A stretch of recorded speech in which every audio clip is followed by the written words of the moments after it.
Welcome back to the channel and welcome to Southport, and a very sunny Southport today as well, as we sit just by the beach and by the famous sand dunes that surround the town. We'll take a look at the promenade today.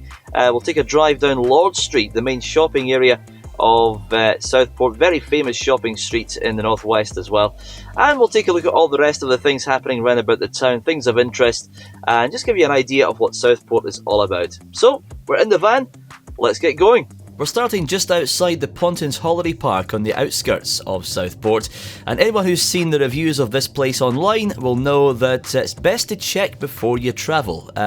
Let's just say they are not great. In fact, it's good entertainment value just reading through some of the comments of some of the poor people who have actually had the unfortunate pleasure of staying there. And even driving past, as I am today, in June, which is season time, it looks closed from the outside, even though I know it isn't. It's not a great look at all. So just check before you travel, that's all I'm going to say. And it's always worth checking some of the reviews. Now, the reason I'm starting here is because people don't realise just how far out of town the holiday park actually is. It is a popular place to come if you've got kids, and also for some of the weekenders they have on as well. But if you expect to just roll out of the holiday park and straight into Southport town centre, that's not the case. It's along this road here, which is the main coastal route between Southport and Liverpool. And I won't show you the whole journey here because it's very long, but you get the idea of how far away the holiday park is from Southport itself. It certainly isn't walking distance. You'll see there is a pathway on the right. It's more of a cycle path, I think, than a walkway. So cycling's an option. It will take you probably a good maybe 15-20 minutes to cycle it. But otherwise, it's going to be a taxi or possibly public transport if any does come past in this direction. So just be warned if you are booking for Pontins of the distance the park is away from the town, or indeed any other town. It sits pretty much on its own. Now, as we drive up here, you'll see the famous Southport sand dunes, and they go for miles. I think it's 15 miles of sand dunes in the coast of Southport. And just on the right hand side, you can't see it from the camera eye view here in the van, but just over the hill and over the dunes on the right hand side is Royal Birkdale Golf Club, where many of the major tournaments have been held over the years, including the Ryder Cup, and many of the famous golfers in years gone by have won big tournaments there. As I said, it's a fair old distance between here and the town itself, so we'll speed this up. It's not me speeding in the van, it is me doing some trickery on the video. So let's speed this up as we head towards Southport town centre.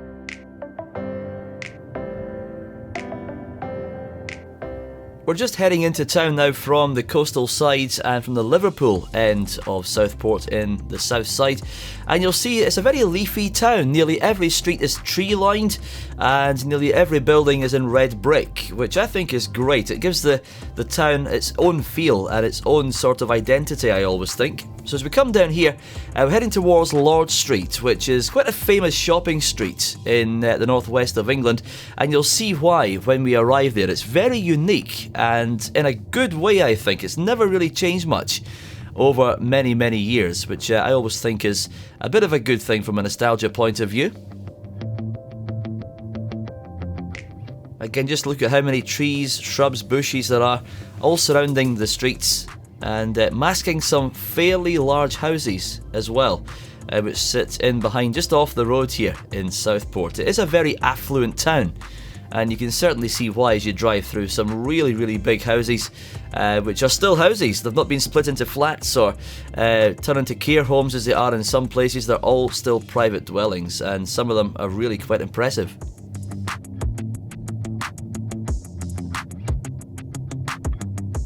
And I know this area is popular with footballers. Many of the Liverpool footballers in particular live in the Southport area, and some of the Liverpool legends such as Alan Hansen and Kenny Dalglish and I believe Steven Gerrard all have houses in the region of Southport as well.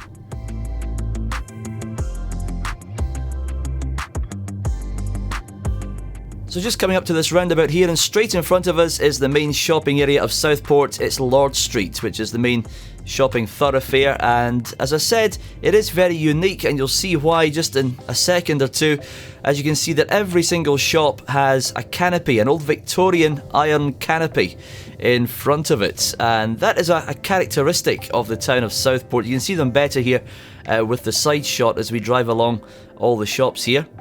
And even the shops off Lord Street and some of the newer build shops in Southport have noticed have incorporated a canopy onto the front to keep them in keeping with the rest of the town. Just passing what was the old cinema and bingo hall there. I think it's empty at the moment. And one thing, like most towns across the UK at the moment, there are quite a few empty shops, I've noticed, which is not so great. But the character is there in abundance, and you can see it. There's loads of lovely cafes and little bars here as well, and restaurants. And the great thing about Southport, if you're shopping here on a really horrible wet day, is that you can almost shop the entire distance of Lord Street without having to step out into the rain, because the canopy will keep you covered all the way from end to end. So you can actually shop in the outdoors whilst almost being indoors. Just passing the Scaresbreak Hotel, again, check TripAdvisor, it's worthwhile. I'm just showing you some of the many shops, and loads of independent shops in Southport too, which is great to see. Not too many chain shops here. And even the main thoroughfare here of Lord Street is tree-lined, so it gives it that more sort of almost country feel to it, even though it's a seaside town.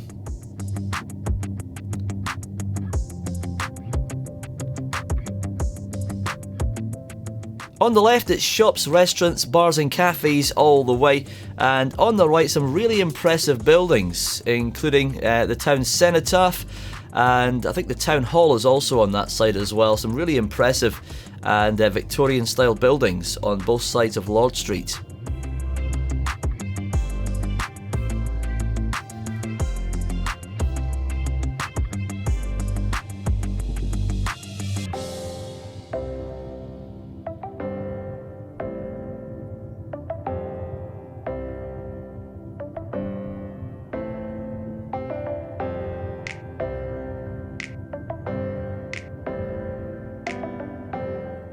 As we come to the end here, this is the end of the main shopping thoroughfare, and this roundabout takes us once again back down towards the seafront, and we'll head down here to the left and take you on to the promenade, as I believe it's called, but it's not really a promenade, and I'll tell you why in just a second once we get down to the bottom of this street here.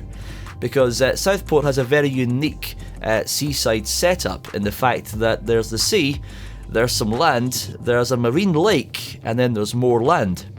So it's almost like there's two promenades in Southport. But the one we're coming up to now, you could say, is the main one that has all the hotels and the buildings on the front, or kind of on the front. It is very confusing.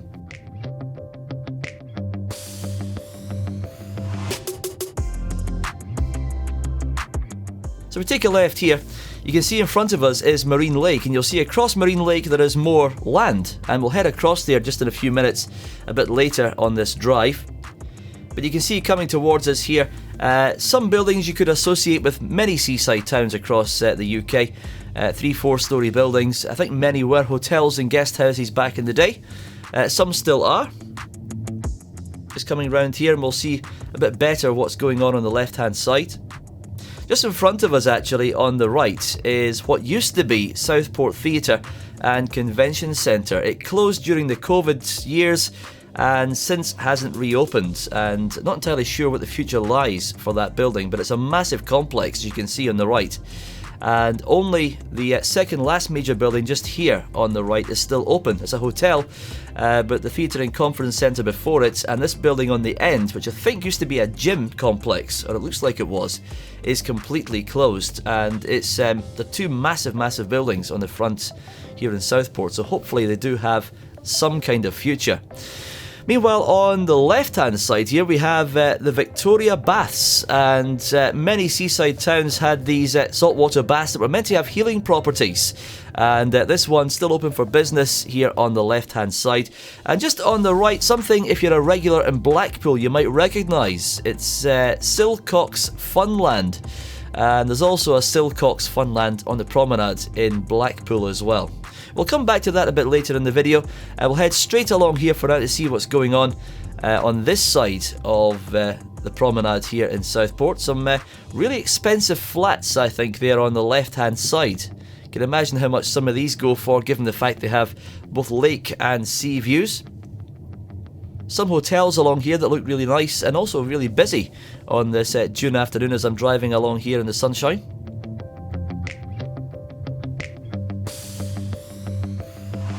We've got parks on the right hand side and more hotels and restaurants on the left. Again, that seaside feel, those buildings have that very unique and iconic British seaside feel to them.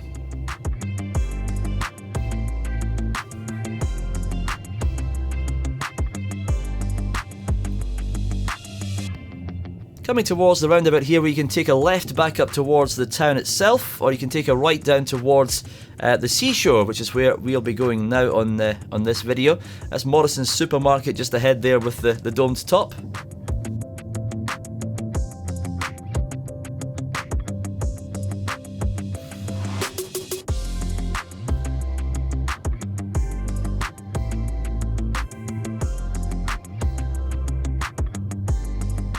And just down here on the right hand side is Southport Pleasureland, which is Southport's very own theme park. Viking Village, the Valhalla's there as well. This park has had a bit of a checkered past. It's opened and closed several times over the years, and I'm not entirely sure what the future holds for it. As I said, this is a June afternoon. It's not the weekend, so the kids are at school. So I'm guessing that's why it is closed and the park is still actually open for business. There's many rides in there, you can see them. So I'm guessing the park still operates. But as for today, it's completely closed. There's no sign of any action whatsoever. And the gates are all bolted as I'm doing this video today on Pleasureland.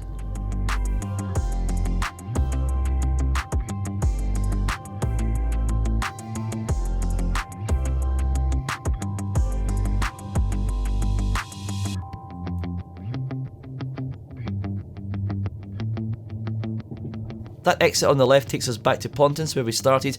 So the beach car parks here are closed, so we'll go this way, which takes us along another promenade road. Again, very confusing. There's a road on the top, on the left here. There's this road I'm on just now, and then there's the other promenade we just drove down a few minutes ago. So just passing the edge of Pleasureland, which again is all closed today, and coming towards Ocean Plaza, which has several shops and bars and restaurants in there.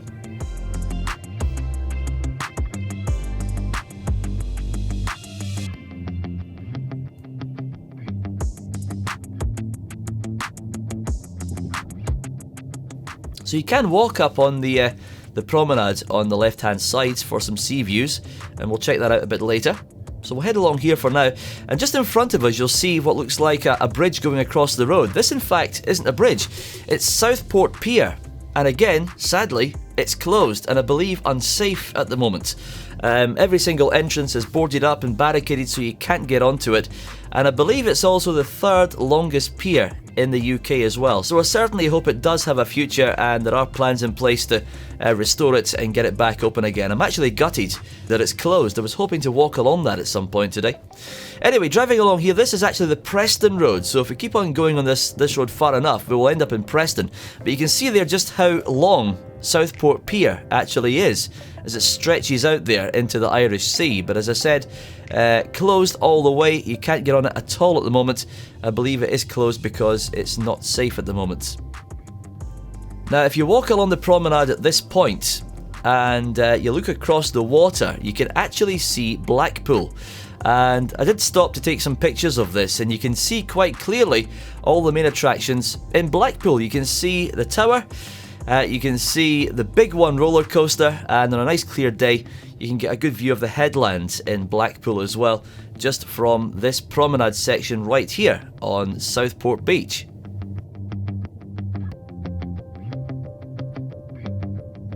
Now if we take a left here, we head round the headland towards Blackpool and towards Preston, so we'll turn around at this point and then we'll head back in towards town and finish the video just outside Southport Theatre.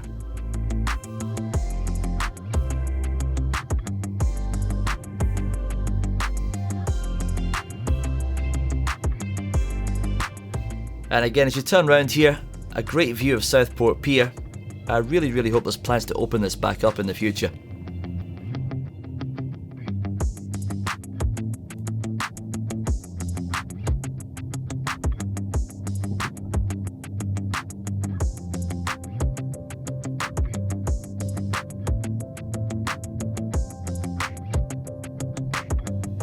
Every town has a KFC, doesn't it? This one is right on the seafront.